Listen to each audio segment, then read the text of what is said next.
అడుగు సరేనా మరి 2000 రూపాయలు మీకు బాగా లేదు కదా సుశీలమ్మ సునీత సరేలేండి అయ్యో ఏమంటారు బేబీ అన్నమ్మ చర్చి విషయం అడుగుతున్నాడు పాస్టర్ 2000 జీవా మమ్మల్ని అడగలేదంటే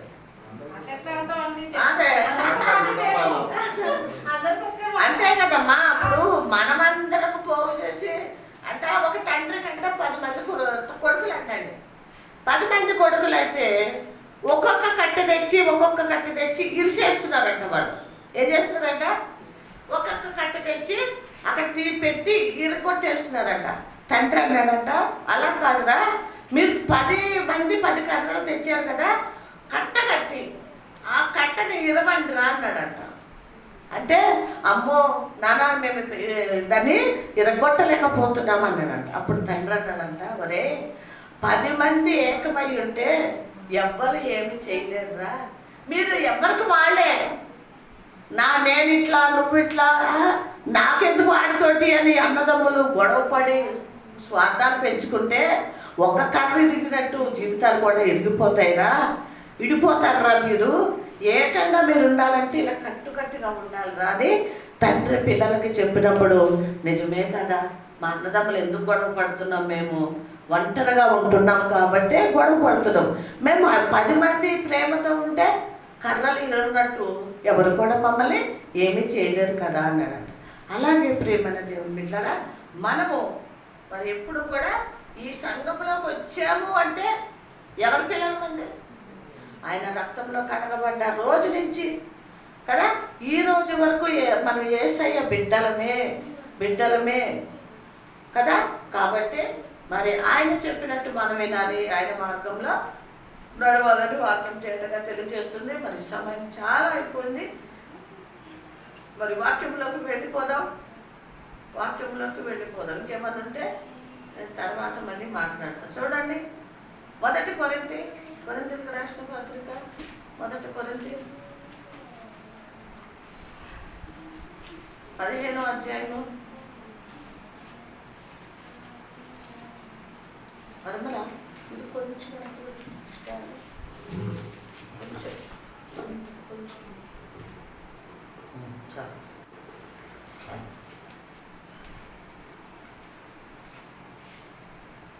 15వ అధ్యాయము 42 నుంచి చదవండి.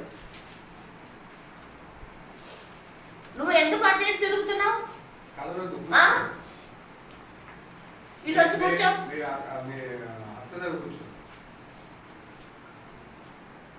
అసలు లేకపోతే నువ్వు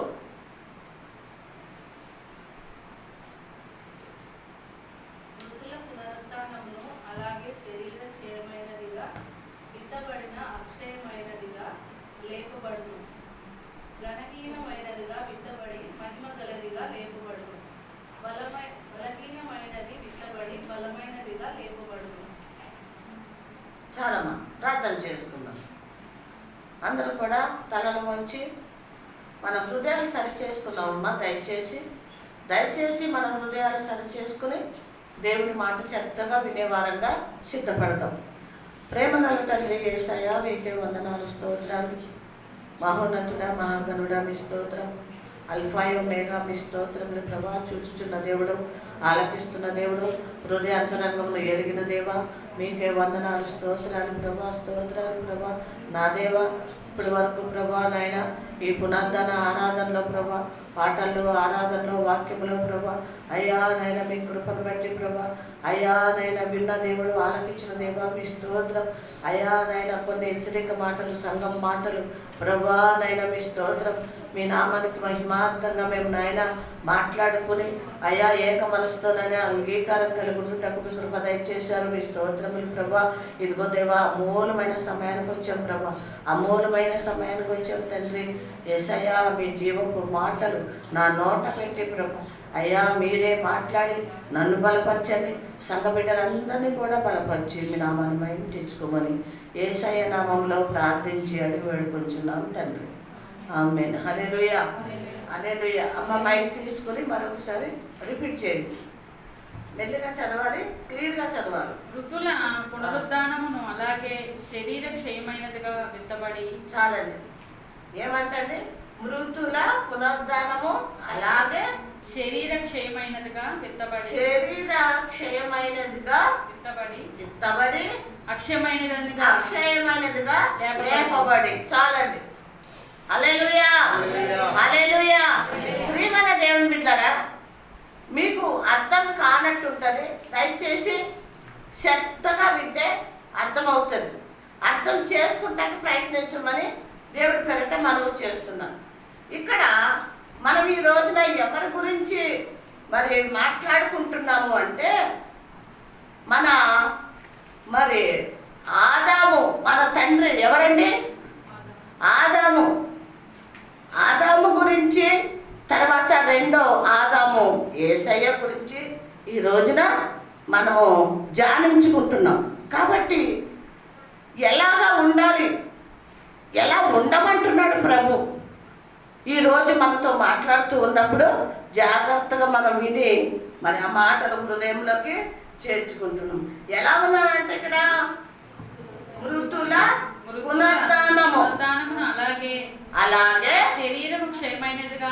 ఏమంటే మృతుల పునరుద్ధానము అలాగే శరీర క్షయమైన విత్తబడి. చాలమ్మా. ఇక్కడ ఏమంటున్నాడు? మృతులు ఏమైపోవాలంట? మృతులు పునరుద్ధానము అలాగే శరీర క్షయమైన విత్తబడి. క్షయమైనదిగా విత్తబడి. ప్రియమైన దేవుని బిడ్డలారా, ఇక్కడ ప్రభు మనతో ఏం చెప్తున్నాడు అంటే, మనము ఏం కావాలంట? శారీరకంగా మనం ఏమైపోవాలంట?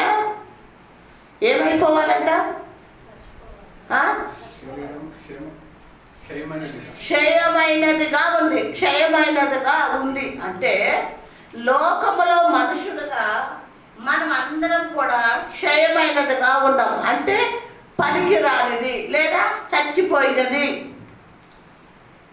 అర్థం వస్తుంది.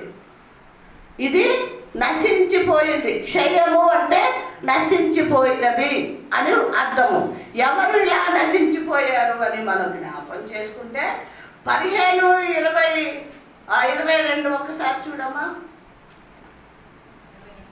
అవునమ్మా. ఆదామునందు అందరూ ఎలాగ మృతి పొందురో అలాగనే క్రీస్తునందు అందరూ బతకబడుదురు. చాలండి. ప్రియమైన దేవుని బిడ్డలారా, ఆదాము ఏమైపోయాడంట? మృతి పొందేను. ఏమైపోయాడు? చనిపోయాడు ఆయన. ఆదాము మన పితరుడైన ఆదాము, ఆయన మృతి పొందాడు. అలాగే క్రీస్తు ద్వారా కొంతమంది ఏమయ్యారంట? బ్రతికి ఉన్నారు. క్రీస్తులో బ్రతుకున్నారు. ఆదాము ఏమైపోయాడు? చనిపోయాడు అని ఉంది. ఎందుకు ఆదాము చనిపోయాడు?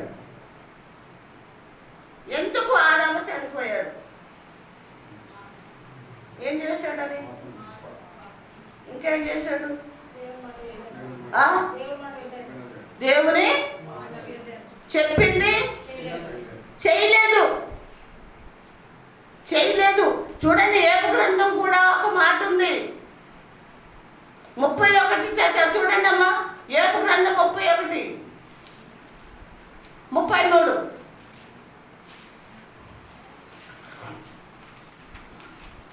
మనం అంచె దినాల్లో ఉన్నాం. ప్రియమైన దేవుని బిడ్డలారా, పై భక్తి, పై జీవితము జీవిస్తే 31, 33.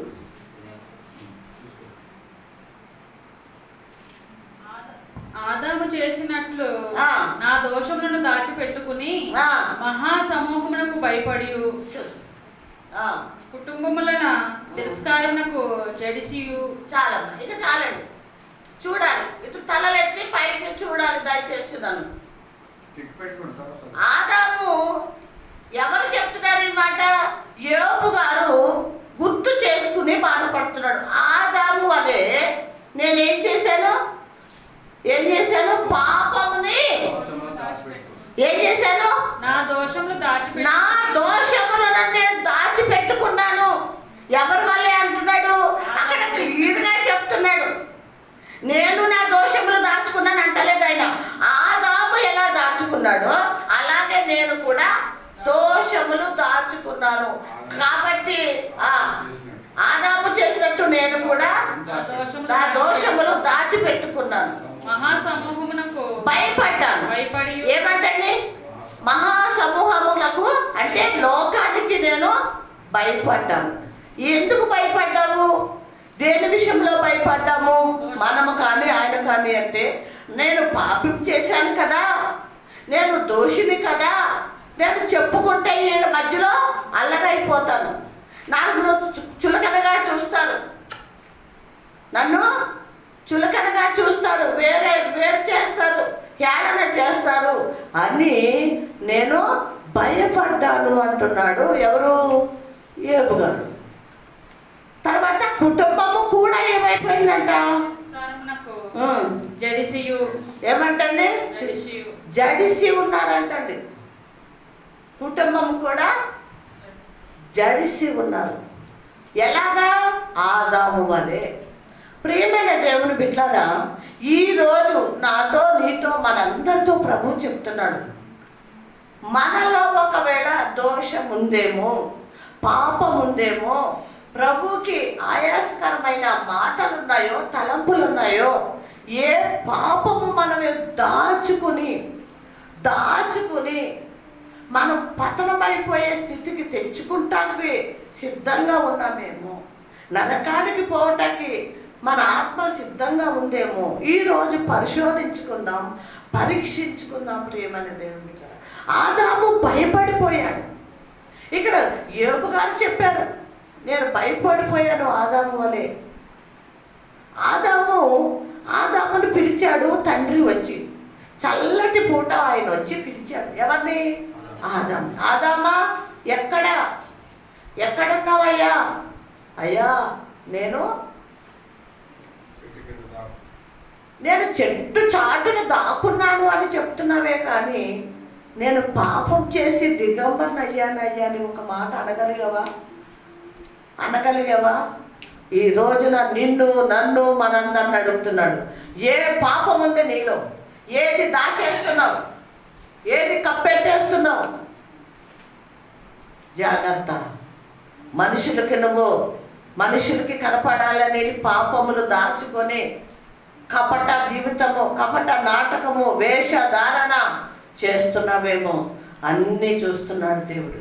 ఒక్క మాట ఒప్పుకుని ఉంటే ఆ రోజు ఆదాము, అయ్యా నువ్వు తినవద్దన్న పండు తిన్నానయ్యా, పాపము అపరాధము చేశానయ్యా, దిగంబర్ని అయిపోయానయ్యా, నీ ఎదుటికి నేను రాలేనయ్యా, నీకు దూరం అయిపోయాను ప్రభువా.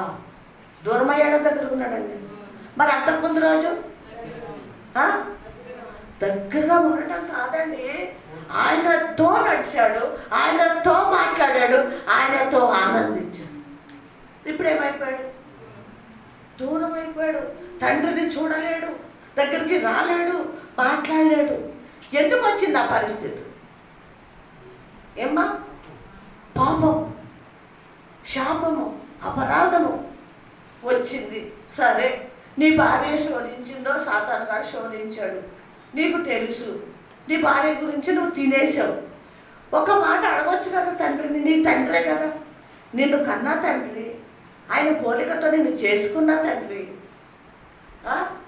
నిన్ను ప్రేమించిన తండ్రి, నీతో నడుస్తున్న తండ్రి, నిన్ను ఏదోను తోట అనే ఒక మంచి స్థలంలో పెట్టిన తండ్రి కదా. మరి చెప్పుకుంటే ఏమైంది? మనం జ్ఞాపం చేసుకున్నామండి, చెప్పుకోవచ్చు. ఆయన పరిచయం లేదా నీకు తండ్రితోటి? తండ్రి ముఖం చూడలేదా ఎప్పుడు? ఆయన గురించి నీకు తెలీదా?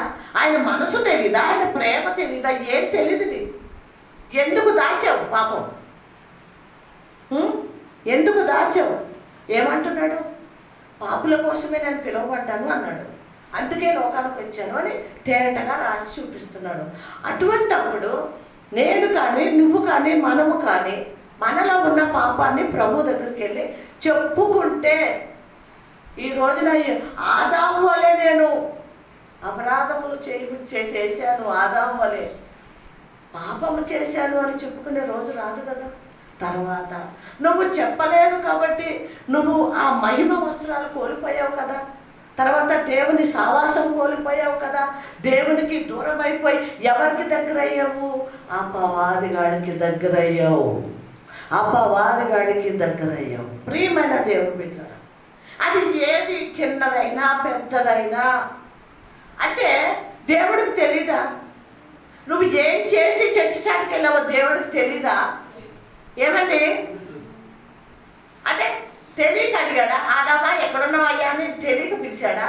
కాదు, నీ నోట వినాలి. నేను ఈరోజు మళ్ళీ చెప్తున్నాను మీ అందరికీ, మన నోట నుంచే ప్రభువుకి మాట వెళ్ళాలి. పాపం కానీ, శాపం కానీ, అపరాధం కానీ, చెడు కానీ, మంచిది కానీ మన నోటతోటే ప్రభువుకి చెప్పాలి. ఆయనకు తెలీదా? ఆయన చూడట్లేదా? ఆయన వింటున్నాడు, చూస్తాడు, అన్ని చేసి ఆయనకి నువ్వు చెప్పాలి. నువ్వేం చేసావో చెప్పు అంతే. చెప్పకపోతే ఏమైంది ఆయన గతి? ఏమండి, అన్నీ కోల్పోయాడు. ఆఖరికి ఒంటి మీద ఉన్న మహిమ వస్త్రాలు కోల్పోయాడు. ఎంత భయంకరం! ఏదోను తోట అనే పరలోకమును కోల్పోయాడు. ఆయనతో సావాసం కోల్పోయాడు. నేను తండ్రితో ఉండవలసిన వాడు ఈ రోజున ఆయనకు ముఖం చూపించుకోకుండా లోకములోకి వెళ్ళిపోయిన రోజు వచ్చింది, గతి వచ్చింది. ఎందుకు వద్దు అన్న పని చేస్తున్నాం. మీకు అర్థమవుతుందో లేదో, మీలో భయం ఉందో లేదో నాకు తెలియదు, కానీ చాలా చాలా జాగ్రత్తగా ఉండాలి. ప్రియమైన దేవుని పిల్లలు, చాలా జాగ్రత్తగా ఉండాలి. ఆజ్ఞ అతిక్రమమే పాపము. ఒకవేళ పొరపాటుకు చేసావు, ఆదమర్చి చేసావు, తొందరపాట్లు చేసావు, ఏదైనా కానివ్వండి, ఏం చేయాలి? వెంటనే ప్రభు దగ్గరికి వెళ్ళిపోయి, ప్రభువా నన్ను క్షమించయ్యా, నీకు ఏది మరుగులేదు ప్రభా. విన్నావు, నా మాటలు విన్నావు, నా హృదయం చూసావు, నా నడవడి చూసావు, నా ప్రవర్తన చూసావు, నన్ను క్షమించు ప్రభా అని ఒక్క మాట అడిగామనుకో, క్షమించమని అడిగి ప్రార్థన చేసుకుని మందిరానికి వచ్చి కృతజ్ఞతలు చెల్లిస్తే నిన్ను పంపించేస్తాడా బయటికి? నిన్ను సాతానికి వదిలిపెడతాడా? నిన్ను వదిలిపెట్టడు. అది చెయ్యలేదు ఆదాము, అది చెయ్యలేదు. కాబట్టి అతను ఏమైపోయాడు? మృతుడై ఉన్నాడు. ఎవరు? ఆదాము. బయటకు ఏం చేశాడు? గెంటేశాడు. తండ్రి మాట ఒక్కసారి చెప్పాడు, 2 సార్లు చెప్పాడు, కుమారుడా వద్దు నాయన, వద్దు, చెయ్యకు, నేను చెప్పింది విను, నా మార్గంలో నడువు, సహించు, ఓర్చుకో, భయభక్తులతో నిన్ను నీ ఆత్మీయ జీవితాన్ని కాపాడుకో, నీకు వేరే సంగతులు ఎందుకు, నీకు నీ బ్రతుకు నువ్వు చూసుకో అని చెప్పితే ఏం చేశాడు? వినలేదు. ఎక్కడ గెంటేయబడ్డాడు? లోకములోకి గెంటేశాడు. ఇప్పుడు అందరూ ఎవరు గుర్తు చేసుకుంటున్నారు? ఆదాము తర్వాత నెక్స్ట్ వచ్చిన భక్తుడెవరు? ఆదాము తర్వాత వచ్చిన భక్తుడెవరు? లోతు అండి, నోవాకు అండి. నోవాకు ఎవరు అని దేవుడు లెక్కించాడు. ఇందులో ఎవరు అని చెప్పాడు? నీతిమంతుడు. ఎందుకు టెన్షన్ పడిపోతున్నావు? నోవాకు ఎవరని చెప్పుకుంటున్నావు? నీతిమంతుడు. ఆదాము తర్వాత నెక్స్ట్ ఎవరు అంటే భక్తుల్లో నోవాకు. ఆయన్ని నీతిమంతుడుగా ఎంచాడు. అనేక చోట్ల నోవాకు నీతిమంతుడు అని ఒక 4-5 చోట్ల ఆయన గురించి రాయబడింది. మరి ఆదాము గురించి ఎందుకు రాయబడలేదు? దేవుడు అయ్యా అది మాట వినలేదు, పాపం చేశాడు, బయటకి గెంటు వేయబడ్డాడు. ఎంత భయంకరమైన స్థితి కదా అది. మన తండ్రి ఇప్పుడు మా పరివేలు ఉంది. పరివేల కొడుకు ఏడాడు మీ అబ్బాయి లోపల ఉన్నాడా? వాడు విసిగిస్తున్నాడు, మాట వింటాడు, చర్చికి రారా అంటే రావట్లేదు. చిన్నప్పుడు కొట్టి ఈడ్చుకొచ్చింది అన్న, నిన్న చెప్పింది, ఈడ్చుకొచ్చింది. ఇప్పుడు ఏమైపోయాడు? పెద్దోడైపోయాడు, వాళ్ళ అమ్మ అంత అయిపోయాడు. చెప్పి చెప్పి చెప్పి విసుకొచ్చి ఒరే ఇంట్లోంచి వెళ్ళిపో, నా మాట వింటలేదు, నీ తండ్రి మాట వింటలేదు, మమ్మల్ని ఎదురిస్తున్నావు నువ్వు, నీ కర్మ నువ్వేమన్నా చేసుకోమని బయటకు గెంటేసిందే అనుకో. వాడి పరిస్థితి ఏంటి? ఎలా ఉంటుంది? చాలా ఘోరం కదా. వాడు బతకలేడు, వాడి కాళ్ళ మీద వాడు నిలబడలేదు. ఎందుకంటే చిన్న వయసు, ఉద్యోగం చేసి బతకలేడు, వాడిని ఆదరించేవాళ్ళు లేరు, ఒక తండ్రి ఆదరించేవాళ్ళు లేరు, తల్లి ఆదరించే లేదు. కాబట్టి వాడు ఏమైపోతాడు? పతనం అయిపోతాడు. అది తండ్రికి ఇష్టమా? ఇష్టం కాదు, తండ్రికి ఇష్టం కాదు. అందుకే మన స్థితి కూడా మనల్ని బయటకు గెట్టేస్తే ఈ రోజున మనలో ఉన్న అపరాధ దోషములు చెప్పి చెప్పి ఆయన విసుకైపోయాడు. మారతలేదు, మార్పు లేదు మనలో. ఏం చేస్తాడు? బయటకెట్టే తలిపేసేసుకున్నాడు అనుకోండి, ఏంటి పరిస్థితి? ఉదాహరణ, ఎవరో ఎందుకు పాస్ట్ అయినా నన్ను గెంటేసి తలిపేసేసుకున్నాడు. ఏంటి నా పరిస్థితి? ఇప్పుడు ఎంత పాస్తమ్మనైనా నాకు ఆధారం ఉందా? అంటుందా? కొండుందా? ఏమీ లేదు, ఆధారమే లేదు. నన్ను ఆదుకునేవాడు, నాకు సహాయం చేసేవాడు, నన్ను చూసుకునేవాడే నన్ను బయటకి ఏంటేస్తే నా పరిస్థితి ఏంటి? చాలా ఘోరం కదండి. ప్రియమైన దేవుని బిడ్డలారా, ఈరోజు మనం జ్ఞాపకం చేసుకుందాం. లోతుగా వాక్యాన్ని వెళ్ళనివ్వండి, హృదయంలోకి వెళ్ళనివ్వండి. ప్రభు మాట్లాడుతున్నాడు, ఆ మాటలు మనం నెమరు వేసుకుంటూ నిజమే కదా, నిజమే కదా, ఆదాము ఆ రోజున అలా చేయకుండా ఉంటే పాపం చేయకూడదు కదా, మేము కూడా పాపంలో ఉండకపోదు కదా. ఆయన పాపం చేసి మనల్ని కన్నాడు కాబట్టి ఈ రోజున నువ్వు నేను మనం అందరం పాపం, అవునా కదా అని మనం గుర్తు చేసుకోవాలి. ఆదామైన నా తండ్రి దేవుడి మాట వినుంటే పాపం కడిగేసును, వాళ్ళని అదే ఏదో తోటలో ఉంచును. అప్పుడు మనం పరిశుద్ధులుగా పుట్టుదాం కదా, పాపులుగా పిలువబడం కదా ఈ రోజున. ఏమండి, ఇప్పుడు మన పాపులమా కాదా? ఎవరిని బట్టి? ఆ తండ్రి తల్లి చేసిన పాపాన్ని బట్టి. ఓకే, పాపం చేశారండి, చేశారు, అందరం పాపం చేశారు, నేను పాపం చేశాను. ఒప్పుకున్నావు ఎక్కడా? ఒప్పుకున్నావా? నోవాకు చేయలేదా? ఎందుకు మరి నీతిమంతుడు అయ్యాడు? తండ్రిని అనుసరించాడు, వెళ్ళి ఆయన పాదాల దగ్గర ప్రార్థన చేశాడు, పాపాలు ఒప్పుకున్నాడు కాబట్టి రోజు నీతిమంతుడుగా పిలువబడుతున్నాడు.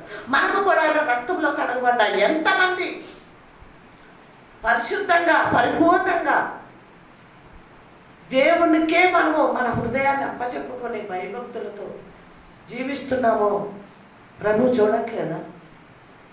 ప్రియమైన దేవుని బిడ్డలారా, దయచేసి మనము మరి ఇతరుడైన ఆదాము వలె మనం ఉండకుండా మనలో ఏమన్నా చిన్న చిన్నవి, చిన్నదైనా పాపమే అంటున్నాడు, పెద్దదైనా పాపమే అంటున్నాడు.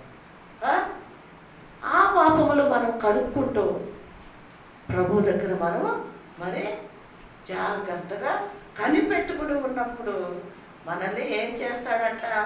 చదవండి, ఇప్పుడు చదవండి 15. ఇందాక కంటిన్యూ చేసావు కదమ్మా, 43 నుంచి చదవాలి. కొరంతి అమ్మా, ఇలా ఏర్పరిచేసేయండి. ఋతుల పునరుద్ధానమును అలాగే శరీర క్షయమైనదిగా విత్తబడి, శరీరం ఏమైపోవాలి? క్షయమైనదిగా విత్తబడి. ఆపండి. శరీరము క్షయమైనదిగా ఇత్తబడి. నన్ను చూడండి, అర్థమైందా మీకు? ఎంతమందికి అర్థమైంది?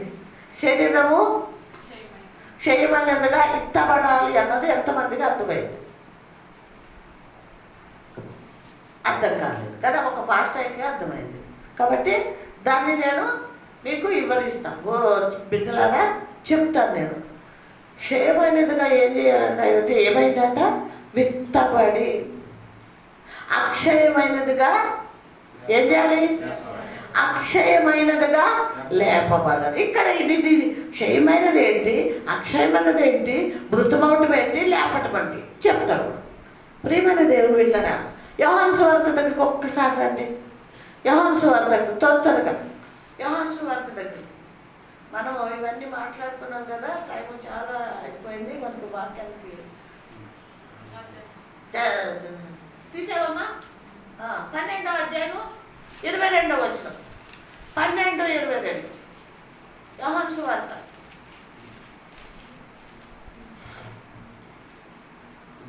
చూడగోరుచున్నామని అతనితో చెప్పగా ఫిలిప్పి వచ్చి ఆంద్రేయుతో చెప్పాను. ఆంద్రేయ ఫిలిప్పును వచ్చి యేసుతో చెప్పిరి.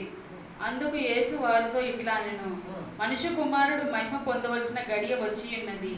గోధుమ గింజ భూమిలో పడి చావకుండని ఎడల అది ఒట్టిగానే నుండును, అది చచ్చిన ఎడల విస్తారంగా ఫలించెను. దాని ప్రాణము ప్రేమించువాడు దాన్ని పోగొట్టుకును. ఈ లోకంలో తన ప్రాణమును ద్వేషించువాడు నిత్య జీవం కొరకు దానిని కాపాడుకునమని నీతో నిశ్చయంగా చెప్పుచున్నాను. చాలు చాలు, ఇక నన్ను చూడాలి. ఇక మీరు బైబిల్ చూడొద్దు దయచేసి. టిక్కు పెట్టుకోండి, లేకపోతే ప్రిఫరెన్స్ రాసుకోండి. ఇక్కడ ప్రేమైన దేవుని బిడ్డలారా, లోకంలో ప్రభు ఉన్నప్పుడు లోకానికి వచ్చాడు కదా. లోకానికి వచ్చినప్పుడు ప్రభు మరి శిష్యులతో మాట్లాడుతూ ఉన్నాడు. అంతకుముందే వచ్చాడు, ఎన్నో అద్భుతాలు చేశాడు, ఆశ్చర్యకార్యాలు చేశాడు. నీకోసం నా కోసం ప్రాణం పెట్టి మరి మనల్ని రక్షించడానికి ఆయన అనేక మరి కార్యాలు చేస్తూ ఉన్నాడు, శ్రమ పడుతూ ఉన్నాడు, మరి మనల్ని బోధిస్తూ ఉన్నాడు, మనల్ని స్వస్థపరుస్తూ ఉన్నాడు. ఇన్ని కార్యాలు చేశాడు. సరిపోదా? యేసయ్య ఎన్ని సంవత్సరాలు ఉన్నాడండి? ఎన్ని సంవత్సరాలు? 3.5 సంవత్సరాలు ఉన్నాడు కదా. అప్పటికే ఒక 2 సంవత్సరాలు మనకి బోధించాడు, ఆకలి ఉంటే భోజనం పెట్టాడు, మనము రోగిగా ఉంటే స్వస్థపరిచాడు, ఎన్నో అద్భుతాలు చేస్తూ ఉన్నాడు. ఇది ఆఖరి ఘట్టంలో మాటలు ఇవి. అయ్యా వాళ్ళు శిశువులు వచ్చి అంటున్నారు, మేము యేసుని చూడాలి అన్నారు. అప్పుడు ప్రభు ఏమన్నాడు ప్రభు? మరొకసారి చదవమా. ఫిలిప్పి వచ్చి ఆంద్రేయతో చెప్పాను. ఆంద్రేయ ఫిలిప్పి వచ్చి యేసుతో చెప్పిరి. అందుకు యేసు వారితో ఇట్లా నేను, మనిషి కుమారుడు మహిమ పొందవలసిన గడియ వచ్చి ఉన్నది. చాలా ఎన్నో కార్యాలు చేశాడు. ఇప్పుడు ఏమంటున్నాడంటే మిమ్మల్ని చూడాలి అని మరి ఫిలిప్పు అని అడిగినప్పుడు, ఆంద్రేయ అనుకున్నప్పుడు, మనిషి కుమారుడు మహిమ పొందవలసిన గడియ వచ్చి ఉన్నది. మహిమ పొందవలసిన గడియ వచ్చి ఉన్నది అంటే ఆయన మహిమ పొందుకోలేదా? ఇంకా మహిమ పొందుకోలేదా? ప్రభు ఏమంటున్నాడంటే ఇంకా నేను మహిమ పొందుకోలేదు, చేశాను, మీకు బోధించాను, అనేక చోట్ల తిరిగాను, వాక్యం చెప్పాను, మీకు అన్ని కార్యక్రమం చేశాను. కానీ ఏం చేయాలి?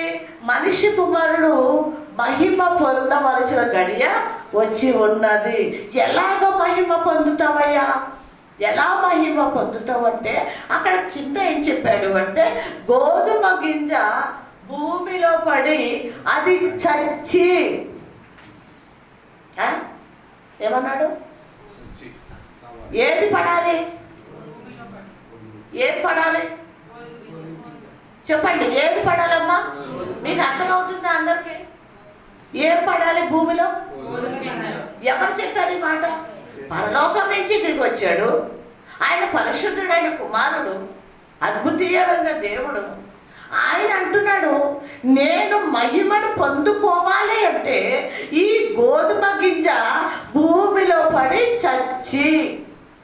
అంటే ఆయన ఏమని పోల్చుకుంటున్నాడు ఆయనగా అంటే, నేను గోధుమ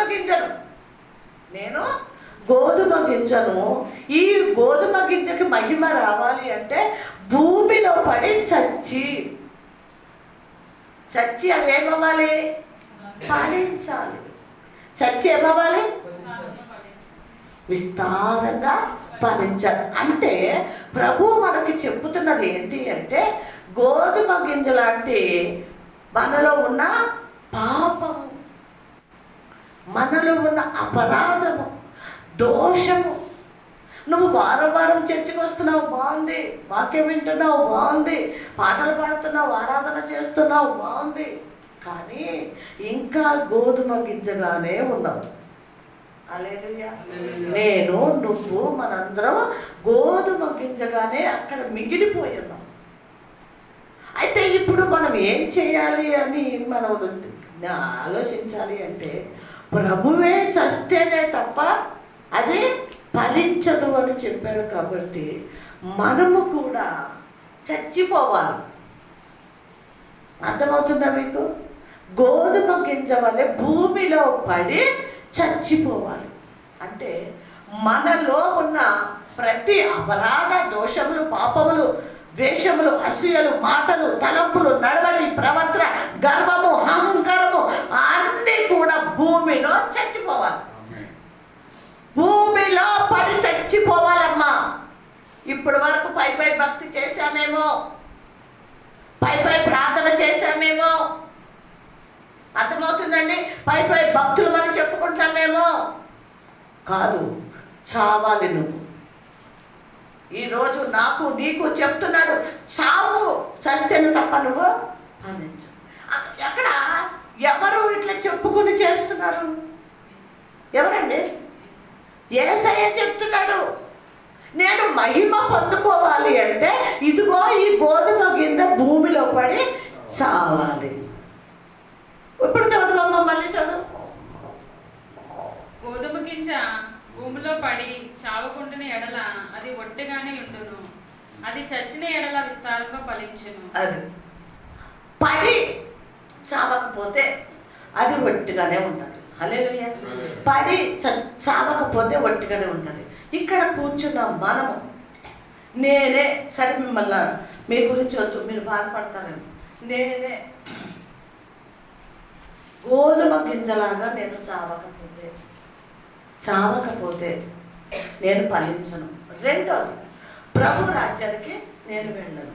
నేను చావాలి అని కోరుకోవాలి. నేను ఏం కోరుకోవాలి? నేను ప్రేమైన దేవుని బిడ్డలారా, ప్రతి ఒక్కరు కూడా నిజంగా మీరు మారు మనసు పొంది రక్షణ పొందుకున్న వాళ్ళు, దేవుని రాజ్యం కావాలి, దేవుడితో నాకు సహవాసం కావాలి, ఆయనతో నడవాలి నేను అనుకుంటే మొదట మనం ఏం చేయాలి? చావాలి. మనలో ఉన్న పాపం చచ్చిపోవాలండి. ఈ శరీరం ఇలాగే ఉంటుంది. ఏం చచ్చిపోవాలి?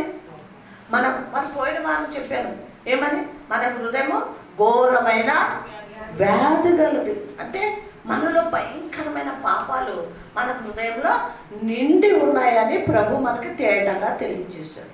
ఈరోజు మనకి చెప్తున్నాడు, నువ్వు నీ పాపములు బట్టి నువ్వు చస్తేనే తప్ప ఫలించవు. ఎవరిలో ఫలిస్తామంట? సచ్చి దేవునిలో మనం ఫలిస్తామని చెప్పాడు. అది మనకి ప్రభువు ఆయన క్రియ రూపంగా చేసి చూపించాడు. హల్లెలూయా. ఎలా చావాలో, ఎలా లెగాలో ఎవరు చేసి చూపించారు? ఏం చేసి చూపించాడు? ఏం చేశాడు?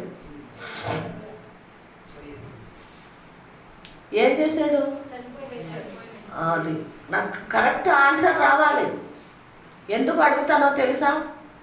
మీరు గుర్తుంటున్నాయా లేకపోతే మర్చిపోయి దులిపేసి బాసలు తొమ్ముకుందామా, బట్టలు ఉతుక్కుందామా, వండుకుందామా, తిందామా, దీంతో మనకి ఏం లాభం లేదు. ఇప్పుడే గుట్టుకుని ఏమనుకో, ఇవన్నీ మనతో వస్తాయా? భర్త వస్తాడా? పిల్లలు వస్తారా? ఆస్తి వస్తుందా? అంతస్తు వస్తుందా? మరి పాస్టమ్మని పిలిచేస్తే పాస్టమ్మ వచ్చి బతికిచ్చేస్తుందా? నువ్వు వెతకవలసింది ఎవరినో తెలుసా? ప్రతి నిమిషము యేసయ్యని వెతకాలి. ఆయన క్రియ రూపంగా చేసి చూపించాడు.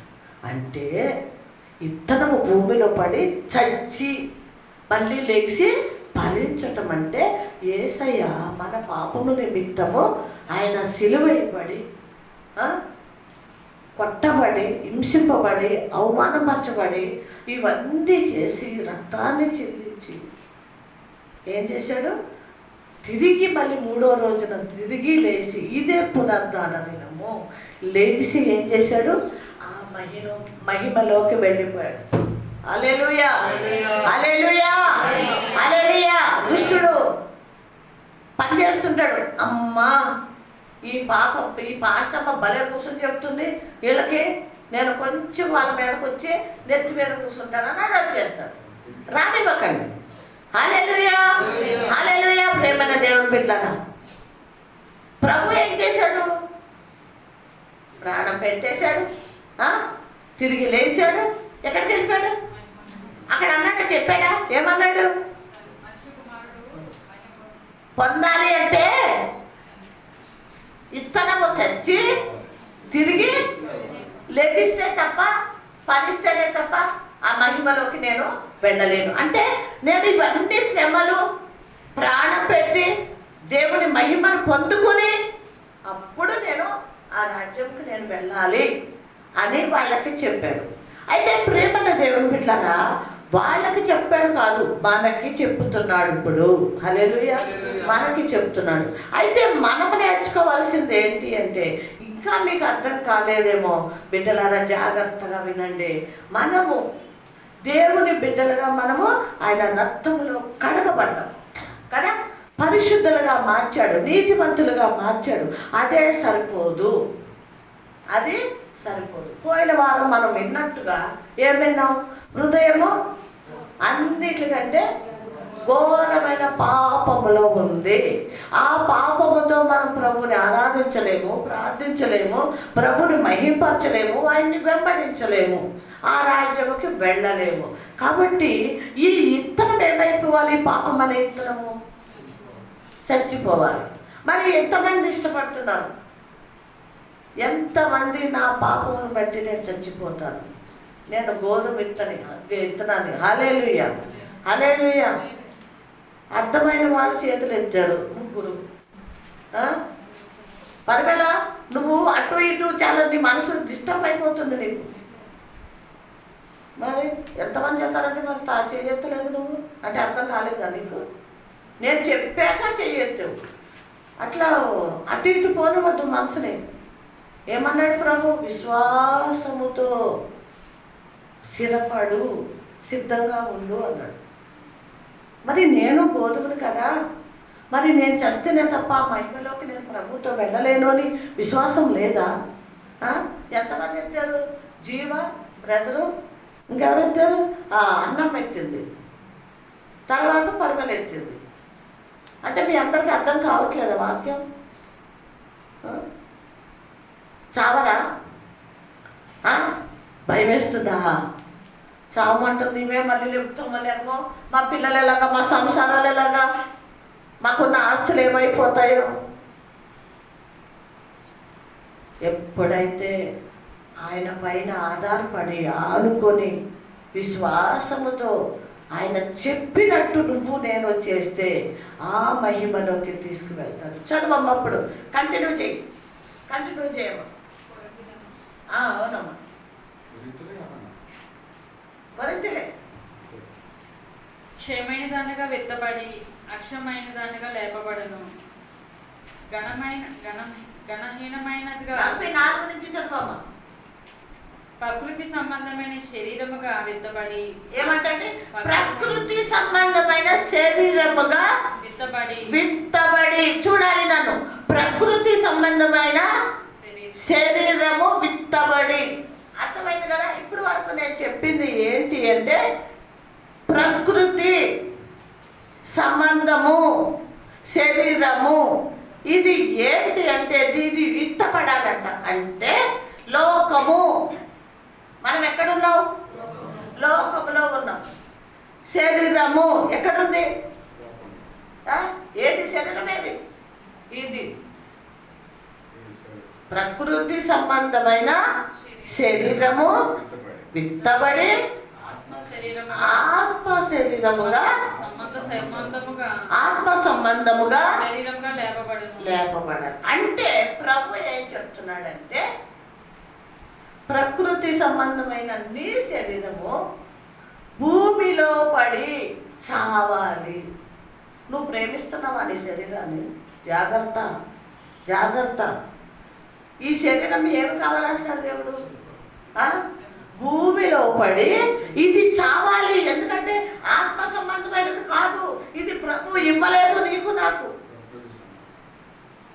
ప్రకృతి అంటే లోకము, లోక సంబంధమైన ఈ శరీరాన్ని మనం ఏమాత్రం కూడా ప్రేమించకూడదు కదా.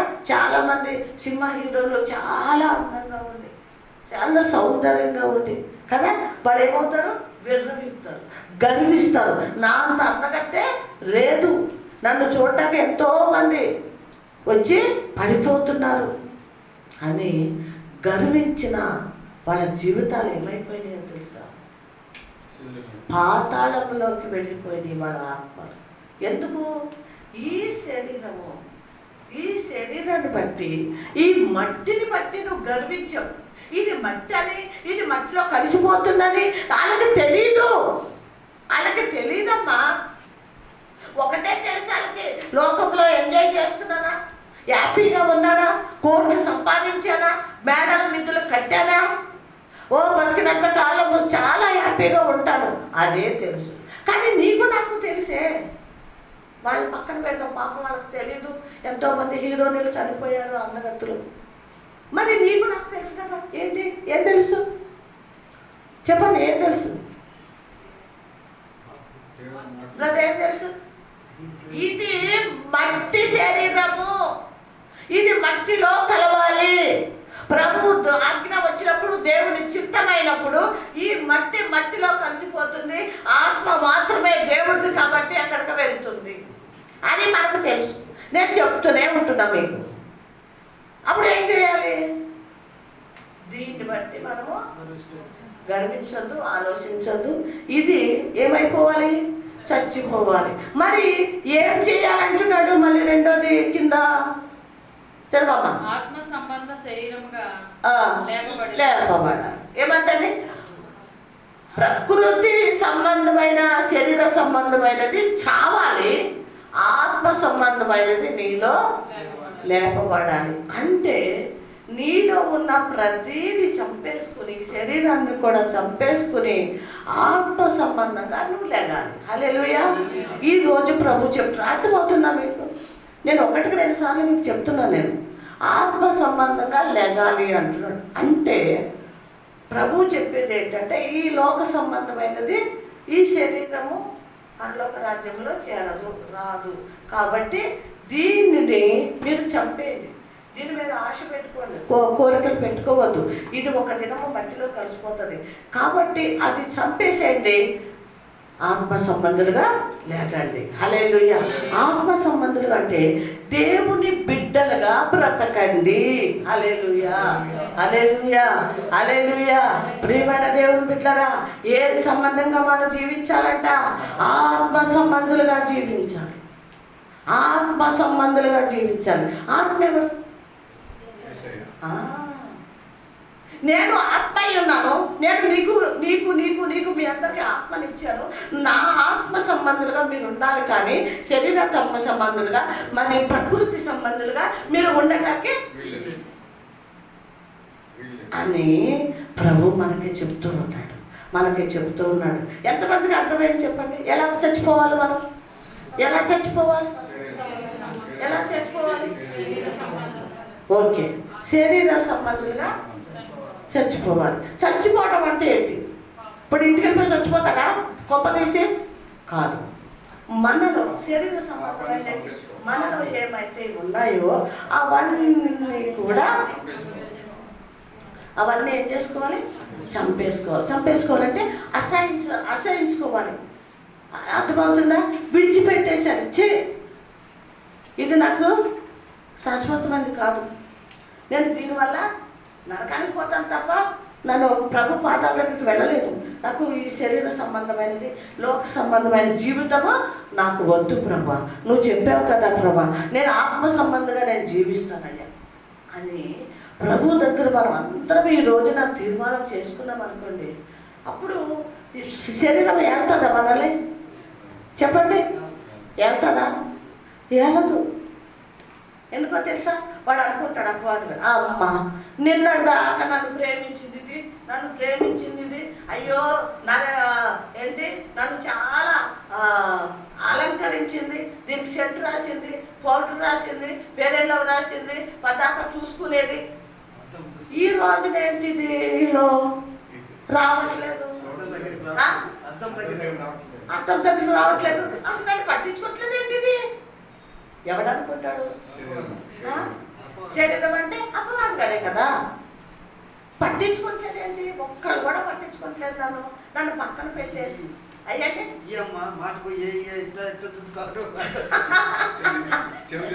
చెవిదిద్దులా, గొలుసు, ఏమండి కమ్మలు, బ్రదర్ నిజంగా మనం చెప్పాడు, ఎవరో చూసినట్టున్నాడు. అలా ఆవిడ చూసాను, మా దాకా చూసుకున్నాను, పెట్టుకోదా? ఇక ఆడవాళ్ళు అంటేనే అంతే. అందుకే మనము ఈ శరీరం మీద ఉన్న అలంకరణను ప్రేమిస్తున్నామనే, దాని వెనకాల పరిగెత్తుతున్నామనే ప్రభు అన్నాడు, నిన్ను లోకంలోకి ఎలా పంపించానో అలాగే తిరిగిరా. ఎలా పంపించాడు చెప్పండి శ్రీలారా? ఏమ్మా? తర్వాత తర్వాత ఇవి పెట్టి పంపలేదు, ఇవి పెట్టి పంపలేదు, మెడలో వేసి పంపలేదు, గాజులు వేసి పంపలేదు, రింగ్ పెట్టి పంపలేదు. నిన్ను నేను ఎలా పంపించానో, నిన్ను పరిశుద్ధురాలుగా పంపించాను. నువ్వు పరలోకంలో పరిశుద్ధంగా ఉండాలి అంటే ఏం చేయాలి? ఈ లోకాన్ని ఏం చేయాలి? ఈ శరీరాన్ని అసహించుకోవాలి, విడిచిపెట్టాలి, తీసేయి. నేను కూడా గ్రహించాను, ఆలోచించాను. నా ప్రభు ఇంతగానో చెప్తుంటే నేనేంటి, ఈ అలంకరణ నాకు అవసరమా? ఈ బంగారం నాకు అవసరమా? బంగారపు వీధుల్లో నడిపిస్తాను అన్నాడు నా ప్రభు. హల్లెలూయా. మనం నడిచే ఈదులంటే తెలుసా? రోడ్లు. బంగారపు వీధుల్లో మిమ్మల్ని నడిపిస్తాను బిడ్డలారా అని సిద్ధపరుస్తున్నాడు అక్కడ. మరి ఇవెందుకండి? గ్రాము బంగారం కొనుక్కుంటా వెళ్ళిపోతున్నాము, 2 గ్రాములు కొనుక్కుంటా వెళ్ళిపోతున్నాము. ముక్కు పుల్ల కుట్టించుకోవాలి. ఏం పర్వాలా? ఆ పిల్లకు ఇప్పుడు ఆ వయసు ముక్కు పుల్ల అవసరమా? ఎప్పుడు కుట్టించేస్తావు?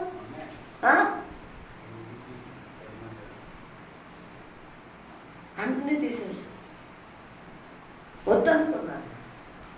నాకు అలంకరణ పెట్టుకుంటే అందంగా కనిపిస్తానేమో, కానీ ఆ అందము, ఈ ఈ సౌందర్యము దేవుడికి వద్దు.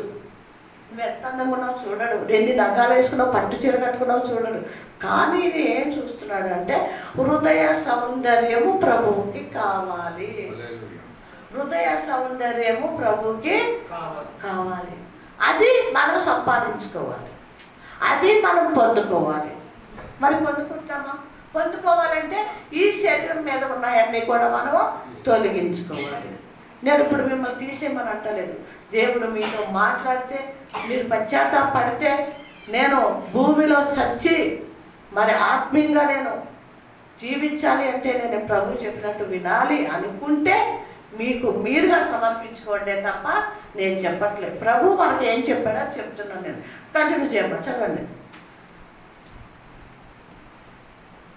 సంబంధమైన శరీరం ఉన్నది కనుక ఆత్మ సంబంధమైన శరీరం కూడా ఉన్నది.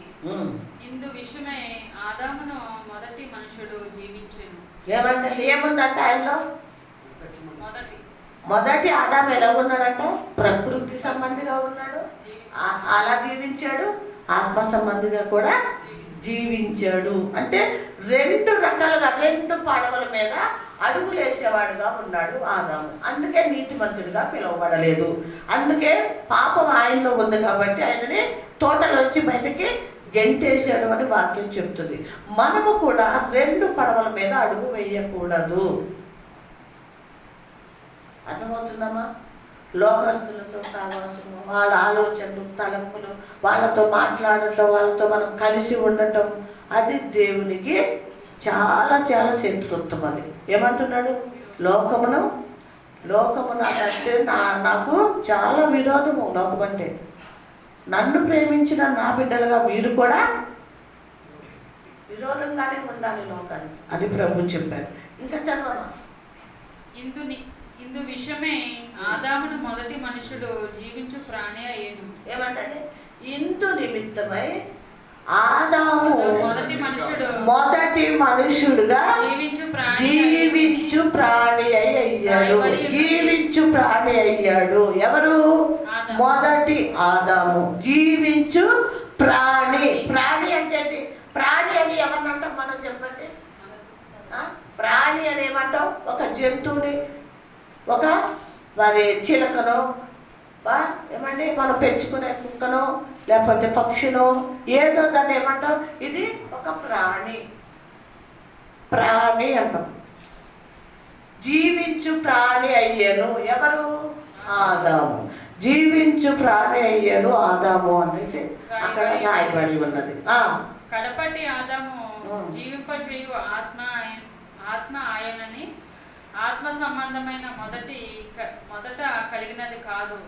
ప్రకృతి సంబంధం అయితే మొదట కలిగినది, ఆ తర్వాత ఆత్మ సంబంధమైనది. మొదట మనుషుడు భూ సంబంధమై మట్టి నుండి పుట్టినవాడు. ఎవరు? మొదటి ఆదాము భూ సంబంధమైన వాడు, మట్టి నుంచి పుట్టినవాడు. ఎవరు? ఆదాము అని మనందరికీ తెలుసు. ఇక రెండో ఆదాము చదవండి. రెండో మనుషుడు పరలోకం నుండి వచ్చిన వాడు. ఎక్కడి నుంచి వచ్చాడు? పరలోకం. ఆయనను కూడా ఏమని పిలుపుతున్నారు? మనుషుడు అన్నాడు, రెండో మనుషుడు అన్నాడు. ఆదాము అని కూడా అక్కడ మనకి రాయబడ్డది రెండో ఆదాము అని. ఎక్కడి నుంచి వచ్చాడు ఆయన? గుర్తు పెట్టుకోండి, చాలా జాగ్రత్తగా వినండి. ఈ మనుషుడు మట్టి నుంచి వచ్చాడు, మానవుడై ఉన్నాడు. ఎవరు? మొదటి ఆదాము. రెండో మనుషుడు ఎక్కడి నుంచి వచ్చాడు? చెప్పాలి అందరూ. ఎవరు ఆయన? పరలోకం నుంచి వచ్చిన మనుషుడు ఎవరు? ఆమేన్. ఎవరు? యేసయ్య. మొదటి ఆదాము మనుషుడు పైన భూమి నుంచి వచ్చాడు. ఎవరండి? మొదటి ఆదాము. రెండో మనుషుడు ఎక్కడి నుంచి వచ్చాడు? పరలోకం నుంచి వచ్చాడు. అంటే మనకి ఎవరు కావాలి ఇప్పుడు? ఇది భూమి, ఇది పరలోకము. ప్రభు ఏమంటున్నాడంటే దీని సంబంధంగా నువ్వు ఉండకు, దీన్ని చూడకు, దీన్ని ఆశించకు. అర్థమవుతుందా? దీంట్లోనే జీవించకు. ఎందుకు? ఎక్కడి నుంచి వచ్చాడు వాడు అన్నాడు? భూమి నుంచి వచ్చిన మానవుడు అంటే పాపముతో కూడిన మనిషి. కాబట్టి నిన్ను నేను రక్షించుకున్నాను, కాబట్టి నా రక్తంతో నిన్ను కొనుక్కున్నాను, నా సొత్తు చేసుకున్నాను. కాబట్టి నువ్వు ఇక్కడ ఉండటానికి వీల్లేదు. నీకు ఈ ఆలోచన రావద్దు, ఈ తలపులు రావద్దు, ఈ నడవడి నీకు ఉండదు. ఎక్కడికి వెళ్ళు? ఏమన్నాడు? నువ్వు భూ సంబంధంగా ఉండొద్దు, కానీ ఏముండు? పైనున్న వాటిని వెతుకు. హల్లెలూయా. పైనున్న వాటిని వెతుకు. యేసయ్య తెలియనప్పుడు మొదటి మనుషుడైనా మట్టి మనుషుడైనా పాపంలో ఉన్న ఆదామును మనము వెతికాము. అంటే ఆదాము సృష్టించిన ఆ అపవాదుగాన్ని వెతికాము, వారితో తిరిగాము, వారు చేయమన్న పాపం అలా చేసాము, పతనమైపోయాము, బందీలమైపోయాము. కానీ దేవుడు మనల్ని ప్రేమించి ఈ లోకానికి వచ్చి ఏం చేశాడు? మన పాపాలు కడిగేశాడు, మనల్ని విడిపించాడు, చీకటి నుంచి విడిపించి వెలుగునిచ్చాడు. అన్నీ ఇచ్చిన దేవుడు ఏమన్నాడో తెలుసా? కుమార్తె, కుమారుడా, నువ్వు ఈ సంబంధం కాదు. ఇప్పుడు ఏ సంబంధం కాదు? భూ సంబంధమే కాదు. చెప్పండి, భూ సంబంధులా మీరు? భూ సంబంధులా అంటే భూ సంబంధులు ఎందుకు కాదు మీరు? భూ సంబంధులు అంటే ఏంటి? లోక సంబంధులు అంటే దేవుడు తెలియదు, దేవుడిని ఆరాధించరు, దేవుని సన్నిధికి రారు, అర్థమవుతుందా? దేవుడి మాట వినరు. అటువంటి వాళ్ళని భూ సంబంధులు అంటారు. అయితే ప్రభు మనకి ఇచ్చిన గొప్ప ధన్యత ఏంటంటే, ఇక్కడుంటే నువ్వు నరకానికి పోతావు బిడ్డ. నా కుమారుడా, కుమార్తె, నువ్వు నా మాట వినకుండా నా మార్గంలో నడవకపోతే నిన్ను తప్పించడానికి వచ్చాను, నిన్ను రక్షించడానికి వచ్చాను, అక్కడ చేర్చడానికి నిన్ను రక్షించాను కదా. ఇప్పుడు మళ్ళీ నువ్వు ఇది కావాలి అనుకుంటే ఎక్కడికి వెళ్తావు? నరకానికి పోతావు. కానీ నిన్ను నరకంలో పంపించడం నాకు ఇష్టం లేదు. నిన్ను బ్రతికించుకుంటా, నిన్ను రక్షించుకుంటా. మొన్న 4 గంటల సమయంలో సడన్గా బేబీ పాప ఫోన్ చేసి అప్పటికి ఈయన గోధుమ పిండి ఏదో కలుపుతున్నాడు, నేనేమో కిచెన్లో ఉన్నాను. మొదటిది ఫోను లిఫ్ట్ చేయలేదు, రెండోసారి మళ్ళీ వెంటనే చేసి ఈమె ఫోన్ చేసిన వెంటనే నాకు అర్థమైపోయింది బేబీకి ఏమో అయింది. అందుకే ఫోన్ చేస్తుందని కిచెన్లో ఆలోచిస్తున్నాను. మళ్ళీ రెండో కాల్ రానే వచ్చింది. ఈయన ఎత్తాడు, ఏంటి బేబీ అంటే, అయ్యా నాకు గుడ్డులో నొప్పి వస్తుంది, దడలు చేస్తుంది, ఆయుష్మం చేస్తుంది, తట్టుకోలేకపోతున్నాను పాస్టర్ అయ్యా, మా అక్క వస్తానన్నది, నువ్వు హాస్పిటల్కి వెళ్తానయ్యా అని చెప్తుంది. ఈయన సరే మీ అక్క వస్తుంది కదా ఎల్లు అనలేదు, మీ అక్క వస్తుంది కదా ఎల్లు అనలేదు. ఏమన్నాడంటే, అయ్యో బేబీ నీకు ఇంట్లో నొప్పి వస్తుందా, నువ్వు వచ్చేసాయి, నేను హాస్పిటల్కి తీసుకెళ్తాను, వచ్చేయి నేను హాస్పిటల్కి తీసుకెళ్తానని మరి గబగబా వచ్చి కారు తిప్పుకొని ఆమెను ఎక్కించుకొని వెళ్ళిపోయాడు. సరిగ్గా కొంచెం దూరం వెళ్ళాక బాగా ఆమెకి ఆయాసం ఎక్కిపోయి ఊపిరి ఆడక పెద్ద పెద్ద కేకలేసి పాస్టర్కి, ఆయన ముందు డ్రైవ్ చేస్తున్న ఆయనని, పాస్తయ్యా నేను చచ్చిపోతున్నాను, పాస్తయ్యా నేను చచ్చిపోతున్నాను, మీరు త్వరగా వెళ్ళండి. ఇది గొప్ప సాక్ష్యం, బేబీ చెప్తుంది అనుకున్నాను, కానీ ఆమె చెప్పలేదు కాబట్టి నేను చెప్తున్నా. దేవుడు చేసిన మేళ్ళు మనం సాక్షిగా పంచుకోవాలని వాక్యం చెప్తుంది. చిన్నది కానీ పెద్దది కానీ అక్కడ పంచుకోవాలి. అయితే ఈయనేమో డ్రైవ్ చేస్తున్నాడు, బేబీ నువ్వు అమ్మ అరవకు పాస్తా ఏం చేయలేడు, ఏసయ్యా ఏసయ్యని అడుగమ్మా అని మరి ఈయన ముందు నుంచి మరి చెప్తూ ఉన్నాడు. మరి హాస్పిటల్కి తీసుకెళ్ళి జాయిన్ చేసి గబగబా ఆమెని బెడ్ మీద పడుకోబెట్టి టెస్ట్లు అవి చేస్తే ఆమెకి రక్తం ఎంత ఉందంటే 3 పాయింట్లు ఉందంటండి. ఎంత ఉంది? 3 పాయింట్లు. మనిషి దేని వల్ల బ్రతుకుతాడు చెప్పాలి. మీకు తెలియని బిడ్డలారా ఇప్పుడు చెప్తున్నా నేను, మనము బ్రతికేది రక్తముతో. దేంతో బతుకుతాడు? మరి యేసయ్య మనకి ఏమిచ్చాడు? రక్తమే ఇచ్చాడు కదా. ఎందుకు? మనల్ని బ్రతికించడానికి. అయితే ఈ అమ్మాయికి 3 పాయింట్లు ఉంది, చాలా సీరియస్గా ఉంది ఈ అమ్మాయి, బ్లడ్ ఎక్కించాలి అని డాక్టర్లు చెప్పారు. సరే సార్ ఎక్కించండి అంటే ఈ అమ్మాయి గ్రూపు దొరకటం కష్టమంట బ్లడ్. అయినా దేవుడి కృపను బట్టి ఈమెకి మరొక అవకాశం ఇవ్వటానికి ఇక్కడే ఉంది, ఎక్కడా లేదా ఆమె గురించి చెప్తున్నాను నేను. మళ్ళీ ఈ బిడ్డకి ఒక అవకాశం ఇస్తా, ఇప్పుడైనా బ్రతికించుకుని మళ్ళీ అక్కడికి లోకంలోకి వెళ్ళకుండా నా బిడ్డ నా దగ్గరికి రావాలి అని ఆయన రక్తముతో బతికించుకోవాలని ఆ రక్తము దొరికిందంటండి. 1 గంట లోపల రక్తము దొరికింది. తర్వాత ఆమెకి మరి ఎక్కించడం మొదలు పెట్టారు. తర్వాత అన్ని కూడా సెట్ అయినాయి. ఆ ఇంజక్షన్లు అవి చేస్తారు కదా, సెలన్ అవి ఎక్కిస్తారు కదా, అప్పుడు కొంచెం ఊపిరి పీల్చుకున్నాక బాగుంది. మరి నిన్న 4 గంటలకి మరి డిశ్చార్జ్ అయ్యి వచ్చింది. ఎన్ని పాయింట్లు వచ్చింది? 6 పాయింట్లు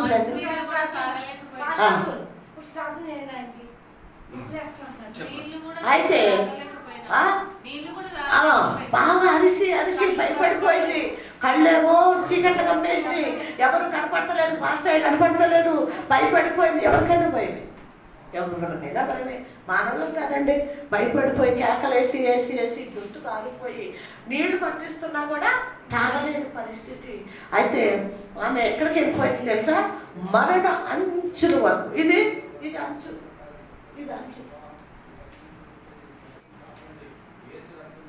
అక్కడికి వెళ్ళిపోయింది. ఏంటి? ఏం వెళ్ళిపోయింది? బేబీ వెళ్ళిపోయిందా?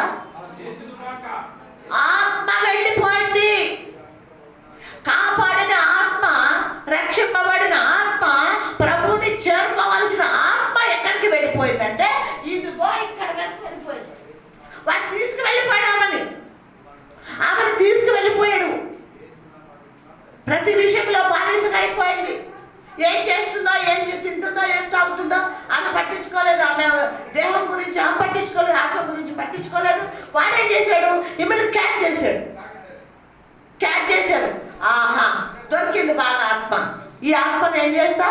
నా రాజ్యంకి తీసుకుపోతానని వాడు అక్కడ వరకు వెళ్ళిపోయిందండి. ఇంకా కొంచెమే పట్టుంది.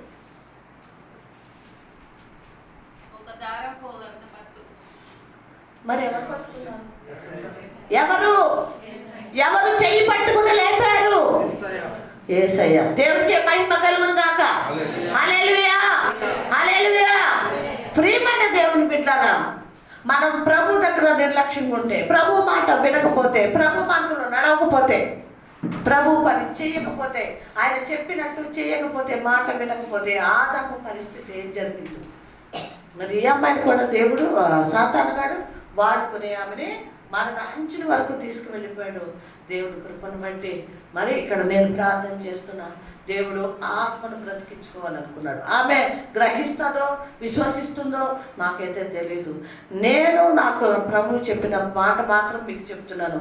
మన ఆత్మలు నశించిపోవడం ప్రభుకి ఇష్టం ఉండదు. కానీ ఎంత పాపం చేసినా మాట వినకపోయినా ఆదామును చంపేశాడా? చంపలేదు. పరీక్ష పెట్టడానికి లోకములకు పంపించాడు. హల్లెలూయా. పరీక్ష పెట్టడానికి ఏంటి కష్టం ఎలా ఉంటుంది, బాధ ఎలా ఉంటుంది, వెళ్ళు లోకములకు. నేను నిన్ను మంచి మేడగదిలో పెట్టానే, అన్నీ ఇచ్చానే, నీకు పాపం అంటకుండా మహిమ వస్త్రాలు ఇచ్చానే, ఏం చేసావు?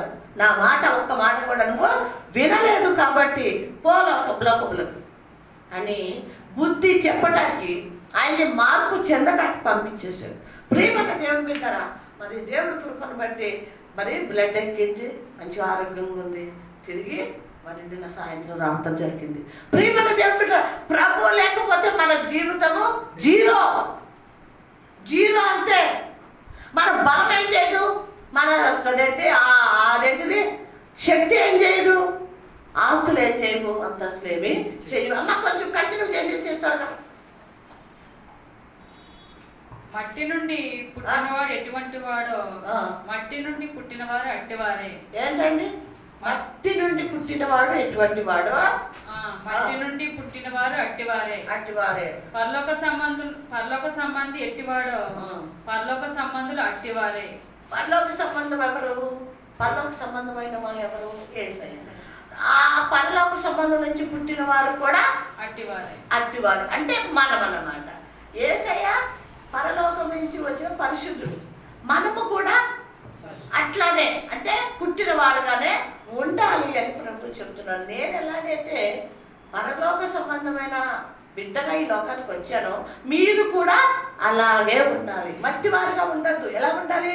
పరలోక సంబంధులుగా ఉండాలి. మీరు పరలోక సంబంధులుగా ఉండాలి, కానీ మరి ప్రకృతి సంబంధులుగా మీరు ఉండటానికి వీల్లేదన్నాడు. కంటిన్యూ చేయమ్మా. మరియు మనం మట్టి నుండి పుట్టిన వాని పోలికను ధరించి ప్రకారము పరలోక సంబంధి పోలికగా ధరింతుము. ఏంటంట? ఏం చేయాలంట? మరియు మనము మట్టి నుండి పుట్టిన పోలికను ధరించి పోలిక ధరించాం అంటే ఆదాము పోలికలో పుట్టాం మనం. ఎవరి పోలికలో పుట్టాం మనం? ఆదాము పోలికల నుంచి పుట్టాం. కానీ ఆదాము పోలికతో నువ్వు అలా ఉండటానికి వీల్లేదు. ఎలా ఉండాలి? ఆ ప్రకారము పరలోక సంబంధమైన పోలికగా. ఆదాము పోలిక మీ దగ్గర ఉంది, కానీ అది వద్దు. ఇప్పుడు పరలోక సంబంధమైన పోలికగా అంటే పరలోక సంబంధము పోలిక ఎవరు? ఆయన పోలికలో మనం పుట్టాము. ఆయన స్వరూపంలో మనం మార్చుకున్నాడు. ఆయన పోలికే అంటే ఆయన ముక్కు, ఆయన కళ్ళు, ఆయన నోరు, ఆయన నొసలు, ఆయన చెంపలు సమస్తం ఆయనలాగా చేశాడు. అలాగా ఉండాలి అంటున్నాడు. ఎలా ఉండాలి? పరలోక సంబంధమైన పోలికలు మనలో ఉండాలి. అర్థమవుతుందా? ఎవరి సంబంధులుగా ఉండాలంటే పరలోక సంబంధమైన పోలికలతో మనం ఉండాలి. చదవమ్మా. సహోదరులారా, నేను చెప్పినది ఏమనగా రక్త మాంసములు దేవుని రాజ్యమును స్వతంత్రించుకొనవు. వినండి. ఆగమ్మా. సహోదరులారా, నేను చెప్పుతున్నది మీరు వినండి.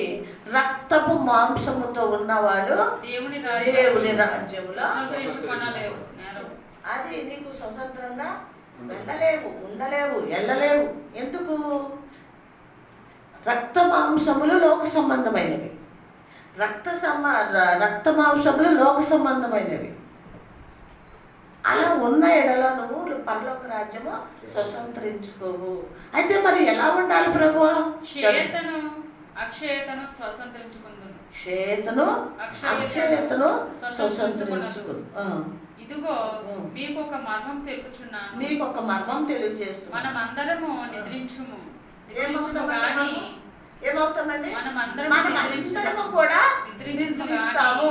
నిమిషంలో ఒక రెప్పపాటున కడబోర మోగగానే మనమందరం మార్పు పొందేదము. ఎప్పుడు మార్పు పొందుతాము? క్షయమైన దానిగా ఉంటేనా, అక్షయమైన దానిగా ఉంటే మార్పు పొందుతాం, మార్పు చెందుతామా? ఎలా ఉండాలండి? క్షయమైంది అంటే లోక సంబంధం, అక్షయమైనది అంటే ప్రభుకి సంబంధమైనది, ఆత్మ సంబంధమైనది. రెప్ప పాటున ఏమవుతామంటే అండి, ఏమవుతుందంట? కడబూర మోగగానే. అంటే ఏంటి సిగ్నల్ అంటే ప్రభు వస్తున్నాడు అని మనకి సిగ్నల్ ఇస్తున్నాడు, మనకి తెలియచేస్తున్నాడు. రెప్ప పాటున, టైం లేదు, దయచేసి వినండి. ఇంకా టైం ఉంది, నేను అప్పుడు వెళ్ళి ప్రార్థన చేసుకుంటా, అప్పుడు వెళ్ళి ఒప్పుకుంటా, అప్పుడు ఆ రాజ్యంకి వెళ్ళిపోతా. లేదు బిడ్డలారా, ఎప్పుడంట? చదవము. రెప్పపాటున కడబోర మోగగానే మనమందరం మార్పు పొందుదము. ఏమంటే ఏం పొందాలంట? మార్పు పొందుదుము, మార్పు పొందుదుము. ఎప్పుడు? మనము అక్షయంగా ఉన్నప్పుడు, మన శరీరాలు, మన ఆత్మ అంతా కూడా పరలోక సంబంధంగా ఉన్నప్పుడు ఏం పొందుకుంటాం? ఆత్మగా ఏం పొందుకుంటామండి? మార్పు పొందుకుంటాం. ఎప్పుడు? ఆత్మీయంగా ఉన్నప్పుడు మార్పు పొందుకుంటాం. అప్పుడు మృతులు అక్షయులుగా లేపబడతారు. ఏమంటండి? బూర మోగుతుంది, అక్షయులు ఏం చేస్తారంట? లేపబడతారు. అంటే అక్షయులు లేపబడతారు అంటే దేవుణ్ణి తెలుసుకుని పరిశుద్ధంగా జీవించి మారు మనసుతో నీతిమంతులుగా చచ్చిపోయిన వాళ్ళు ఈ బూర మోగినప్పుడు, నీతిమంతులుగా చచ్చిపోయారు కదా, దేవుని బిడ్డలు కదా, వీళ్ళు ఏమవుతారంట? లేపబడతారు. హల్లెలూయా. మనము మార్పు పొందుదము. క్షయమైన ఈ శరీరము అక్షయతను ధరించుకొనవలసిన ఉన్నది. ఏమంటది? క్షయమైన ఈ శరీరము అక్షయతను ధరించుకోవాలి.